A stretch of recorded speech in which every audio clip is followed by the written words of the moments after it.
Hello good people. My today's video is a video I want to talk about my experience when I wanted to make an application going outside the country.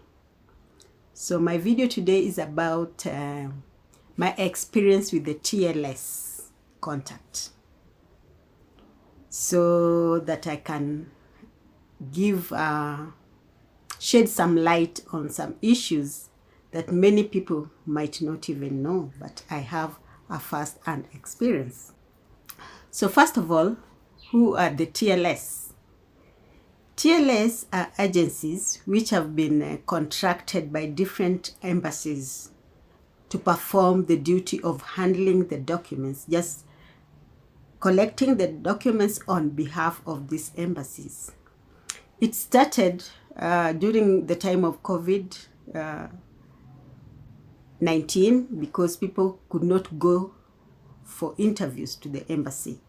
So these people were contracted just to take the documents on behalf of those embassies for short-term visits. So how did I learn about TLS?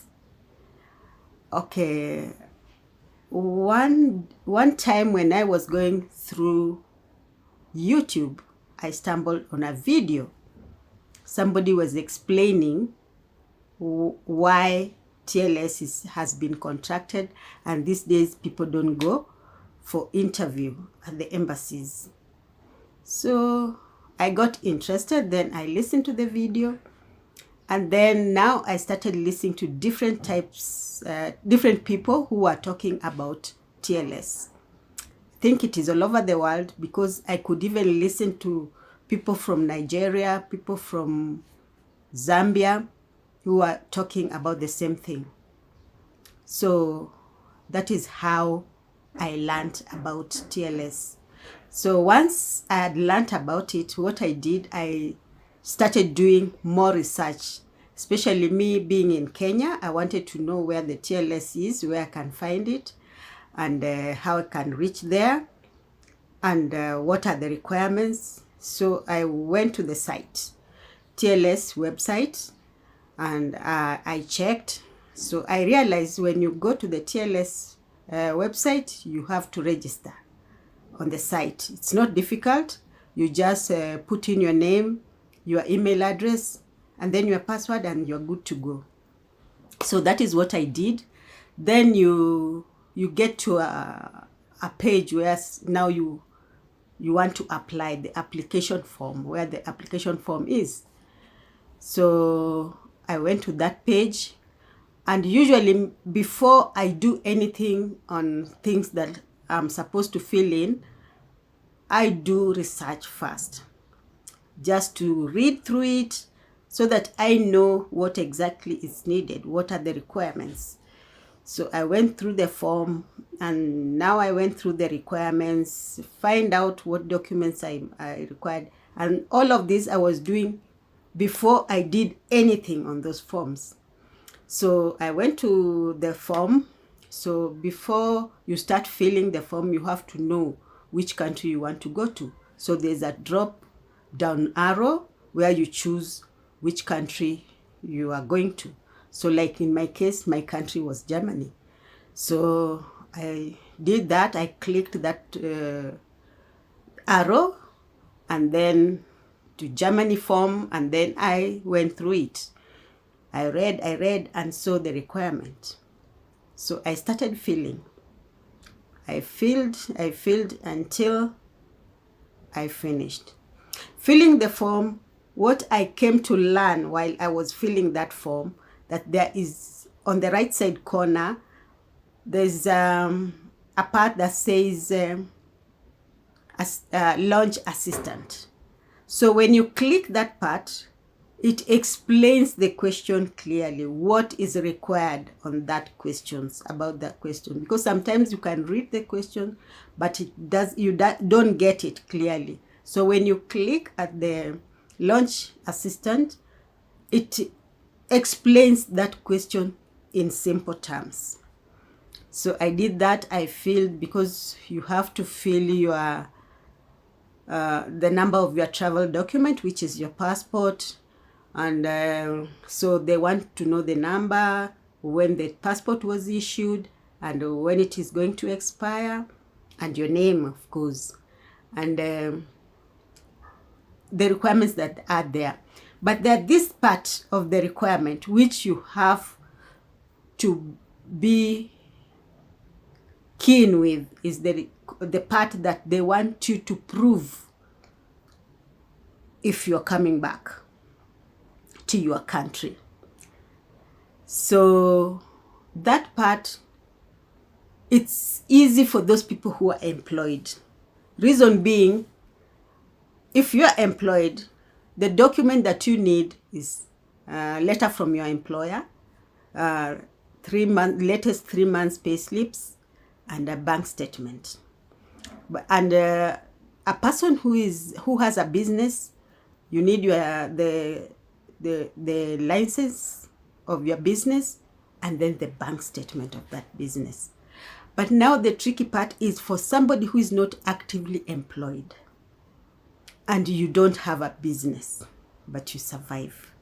Like in my case, I'm not employed actively, and I don't have a business, but I do some activities. So I thought, because there's a part that says you produce your bank statement, and in our case, we have M-Pesa. For those who don't know M-Pesa, M-Pesa is a mobile banking that is widely used in Kenya and maybe other parts of the world, and it is accepted by the embassies as a bank statement. So I thought once you have that bank statement, that M-Pesa statement, it is enough for them to explain to them that actually you receive some money and you can survive on some money. But that is not the case. Whatever document you produce, you have to back it up. You have to explain about that document. So to me, I thought that was enough. I collected all the documents. I thought that was enough. And then I printed. But before I printed, so once you've filled the form, the application form, you submit. And then you go to another page where now you have to book the appointment to go check your documents to the TLS. So I went to that page, I booked. So when you book, when you submit your booking, it generates a reference number. And that number is the number that will be used when they are processing your documents. So you have to keep it. Because once you get there, they will ask you for that reference number. So you have to keep it. So I did that, printed everything, and then I went to the TLS offices.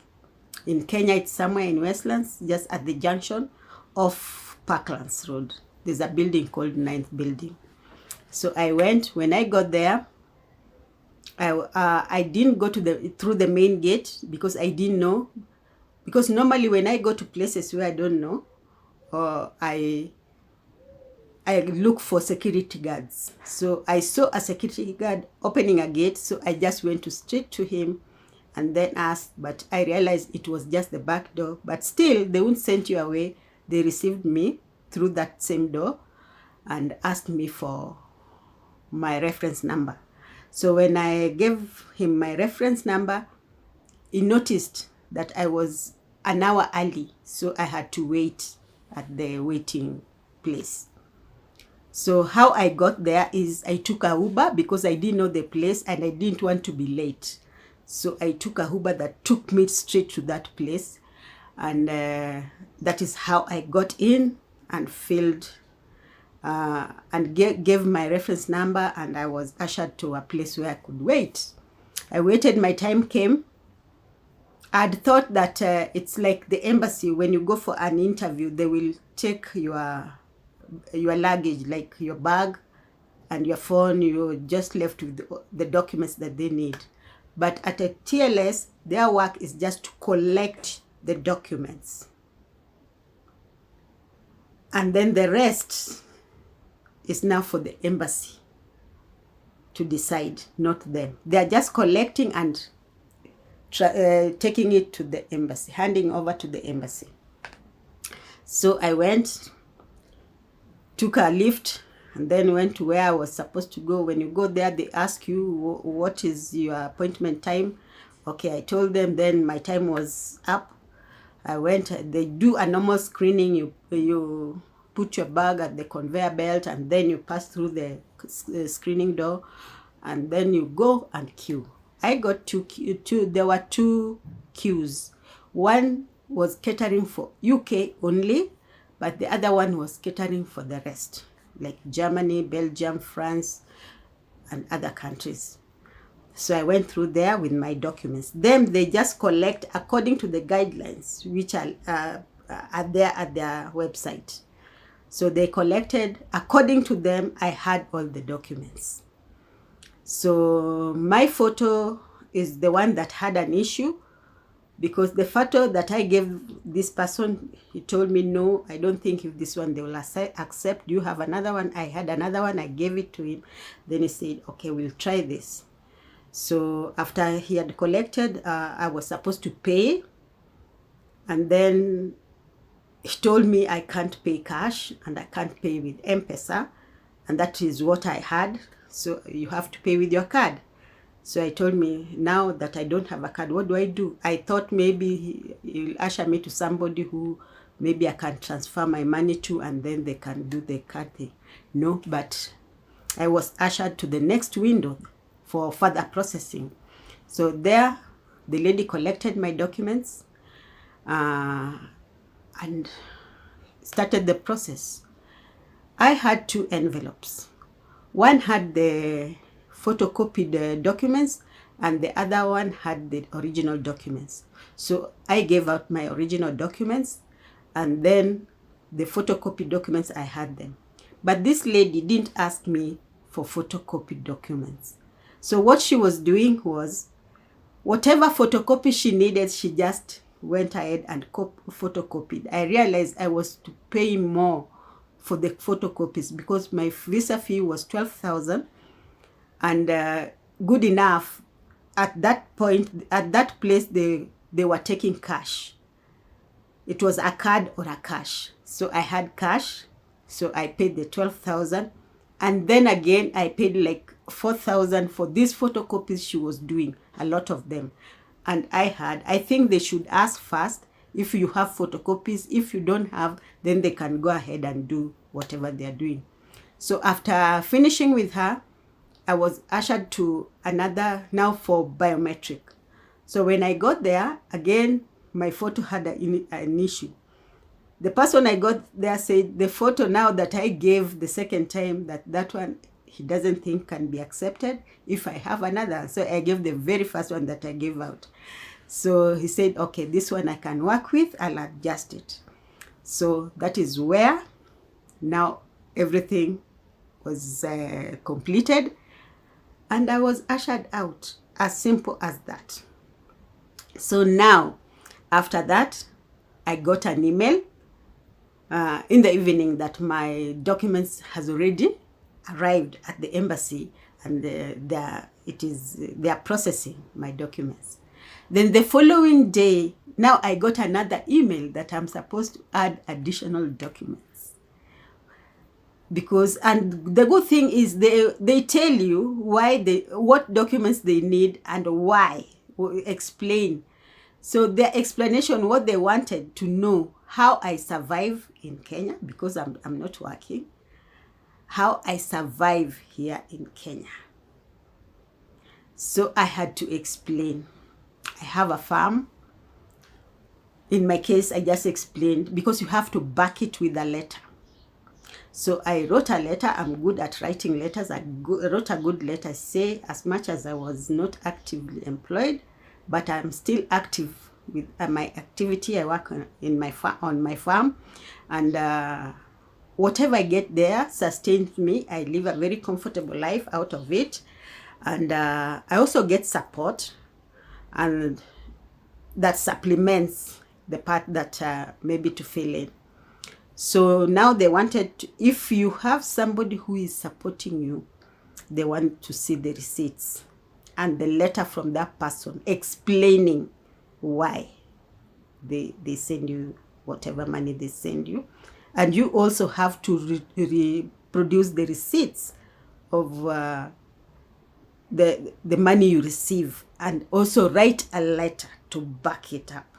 So I wrote that, and then they give you a span of 1 week. They tell you, okay, like mine was on 11th, and they told me by 17th, if those documents have not arrived, they'll make a decision based on incomplete documents. So that one, you know. So mine, it was on, I went for the interview on Tuesday. On Wednesday, I'm getting that email that I'm supposed to add additional documents. And then on Thursday morning, I'd already collected, because I don't have an issue, because I can work at night. So I did everything. I collected at night. I did the letters at night. And then the following day was just to go at the site, pass at the cyber, and then print them, and then take them to TLS, because they tell you, take it to TLS or send them with the G4S.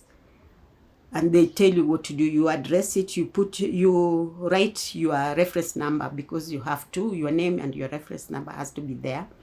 So mine, I took them to TLS myself, because I was still in Nairobi. That is where it is, even though I don't live in Nairobi. So when I got there, another experience that I nearly forgot. Usually they ask you how you will get your passport back. So if it is they are shipping the passport maybe to other part, you can go collect it yourself, or they can ship it if you're not in Nairobi, or maybe if you're not in the area, they can ship it. But now you have to pay for that fee. So they asked me, and I said, because the lady asked me, because she noticed I don't live in Nairobi. Then she asked me, now that you don't live in Nairobi, how will you get your passport? Because we don't receive cash for the shipping. It has to be through the card. So I said, I don't know. Then she told me, okay, I'll give you an authorization letter that you'll fill. If you have somebody here who can come and collect it on your behalf, you will fill that form, and then you will give the person your photocopy of your ID, and the person will come with the original ID and the photocopy of their ID. So that is what I did. I went home with it. So I waited. I thought they would send me, after handing over those documents, I thought, submitting those documents, I thought they would ask me for more documents. So I lingered around a bit in Nairobi, like for a day or two, just waiting for maybe another email. Then when the email didn't come, I just went back. So I waited a week. Then I get an email that, okay, my passport is ready, and for collection at the TLS. So I asked the person, it was on Monday, so the person whom we had arranged that was going to collect the passport on my behalf, I called him, and he told me, okay, I won't go on Tuesday, but I'll go on Wednesday. I said, it's okay. So I don't know what happened, because I knew I had not paid for it. Then on Tuesday, I'm getting a message from another courier service that come collect your envelope from DHL before 4 o'clock. So I thought, letter from DHL, who has sent me this. Actually, they were saying an envelope. So I was saying, now who is this? Could there be somebody who knew I was applying for the passport and now want to scam me? So I got some mixed feelings about it. So before I went, I sent someone who works around where that Wells Fargo is. And then I asked him, where is Wells Fargo near your place? Because I was told where to go, near what building. So he said yes, and then he went. I had sent him the message that I got. So he went and showed them the message. They say, yeah, the envelope is here. So So the person touched the envelope and told me, it looks like it is your passport. I said, how? I was a little bit confused because I didn't think it was mine. Maybe there was a mistake somewhere, but it was mine. Thank you so much, TLS. I didn't pay for it, but it came to where I live. So that is my experience with TLS. So TLS, their work is just to collect the documents, and they will tick everything according to what it is required. But the embassy is at liberty to ask for additional documents. That part, I think people should take it clear. When they are not satisfied with whatever you've given them, they will ask you for more additional documents.